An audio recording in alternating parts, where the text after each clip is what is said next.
Hey folks, welcome to Studio A. It's actually my first look video from Studio A, and today we are talking Hockey Bones. Yes, you knew this was coming, and I am playing Hockey Bones, and we're going to talk a little bit about that in a first look, first impression video here today in the newly renovated Studio A. As you can see, I got it all set up here on my table here, so it works. The cards work nicely. They're very similar to the APA cards. So they're about this big. I actually did print these out and round the corner so they look much like apricots. They're about the same size as an apricot. So they fit nicely on my table and everything works really nice. So here goes. Now I'm going to be comparing this, and I got my notes here by the way. I'm going to be comparing this to other games that I've played. Just because I played them first, okay? So this is not a knock on anything about who came first, chicken or the egg. This is just games I played. I'm going to be referencing those here in this video here. The first thing I would say about Hockey Bones is, you ever seen the movie Home Alone when they left Kevin behind?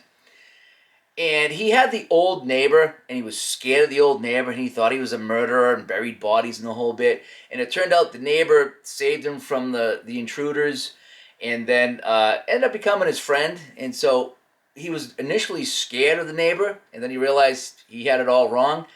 That's kind of how Hockey Bones has been so far for me, okay? It from a distance, it looked daunting. I picked this up probably about a year and a half ago, and I read the instructions over here. I started to, my head was spinning. I watched videos. That didn't help. So this game just, from a distance, just seemed like that evil old man next door. But now that I've got into it, and I gave myself the time to read the instructions cover to cover, it's now like the friendly neighbor now. I'm kind of friends with it now. It's the best way to describe how I've come across this game. All right, so first things here. I see a lot of APA, Strat, Status Pro, and even Hockey Blast in this game. So there's a lot of things I'm familiar with here in this game now that I've gotten into it, okay? It's probably going to be a longer play game like APA, not shorter like Strat or Hockey Blast or something like that. So I anticipate this is going to be a longer play game because you're going 24 seconds at a time, I think.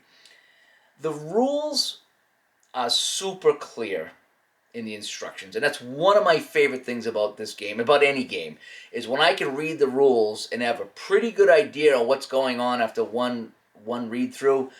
That means the rules are written very well. There's been a handful of games that you read the rules and you're scratching your head and you're like, I can't figure this out. What's going on? The rules in Hockey Bones are super clear. They're very similar to the Strat Hockey rules that I read, where it's laid out, shows you what happens with all the options, and then gives you examples as well. And I really like that. So when I got done reading the rule book, I had very few questions about what to do in the game. It's just a matter of remember everything, okay? And looking from the sidelines, as one guy on his video, Hockey Unreal, said, I could see how you'd be wary of this game. And I was. Many times. I tried to come back to this game. I'd watch a video. I'd pick up the rules. And I was very wary of this game. But you gotta read the instructions. That's the thing. Reading the instructions first is a must. If you just go and watch some videos on YouTube, you're gonna be lost. At least I was. That's how I felt about this game. But the other night, I said, you know something? I was watching the playoffs on TV. I says, I'm pulling out Hockey Bones, and I'm gonna read the instructions with a clear head, with plenty of time, and not rushing it. Okay, so that's what I did. And as I read it, it made sense. There's a lot of symbols in this game. On the cards, on the chart, there's a lot of symbols. But they are clarified so well in the instructions and on the chart. This is the only chart you need, by the way. That one chart is all you need to play the game, because everything comes off the cards. It really does. These are my Peter Miller cheat sheets here that just kind of help me, refresh what's going on in the game. I love having those handy whenever I play a game as a little cheat sheets, and I've made some myself where it's like, okay, I want to make sure that I'm playing this correct. So instead of digging into the rules, you have that. So, but all you need is that and the cards. It's that simple. So again, it's a single chart that references pretty much everything in the game. Occasionally, you might have to do something else. But for the most part, it's the cards in that one chart, and they get you through a good 90-95% of the game.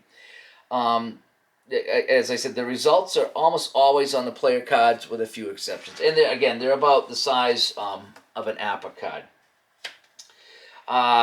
Let me see. Some of the things that I do like about this is you roll 4 die. You roll a blue, 2 red, no, blue, 2 white, and a red. Blue, 2 white, and a red. So you roll 4 dice. The red is the key one there because that tells you where the puck goes. So if there's a rebound or a pass or an interception, that red die, you look on the card 1 through 6, it tells you where the puck goes. I really like that because there's never any confusion about where the puck goes. It tells you exactly where the puck goes. I do like that.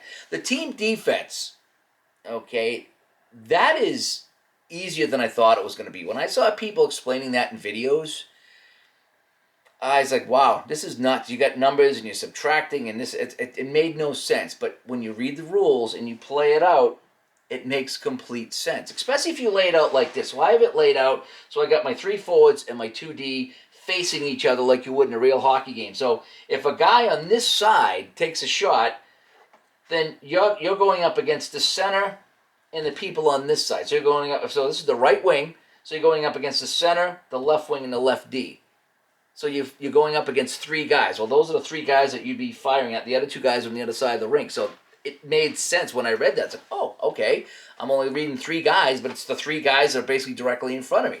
So it made a lot of sense. It really did. So the team defense is really easy to learn. I was surprised at that, actually. Penalties, so far, they haven't been very difficult to figure out. I did have one issue where Don Ari, I'm playing 70-71, Don Ari got a co-major penalty, so I think I figured out that he fought Keith Magnuson, and then I had to go to the rare chart, I guess it was, and it said the non-combatant on the defense team gets an extra 2. So I'm still trying to figure out what that is. So I imagine that if Ari had the puck, the defense team would be Magnuson in Chicago, but I'm trying to figure out who the non-combatant is that picked up the extra 2. But that's the only issue I've had with penalties. And a lot of games have a hard time spelling out penalties. They just do. It's hard to do. This one here I found is one of the easier ones until I hit that rare play. And once I figure out that, I should be good to go. I like that they have delayed penalties. They're built in. So when you roll the dice to see what the penalty is, if you get a 1 or a 2, it's a delayed call. Look at the red die, it goes to the other team, and that guy gets a shot with the goalie out, with his goalie pulled, to see if he can get a scoring chance. So, but it's not all the time, though, so I like that. So it does specify when there's a delayed penalty and when there's not. So it does a really good job with penalties, I think. It has face-off ratings for players, which I like to have in a game.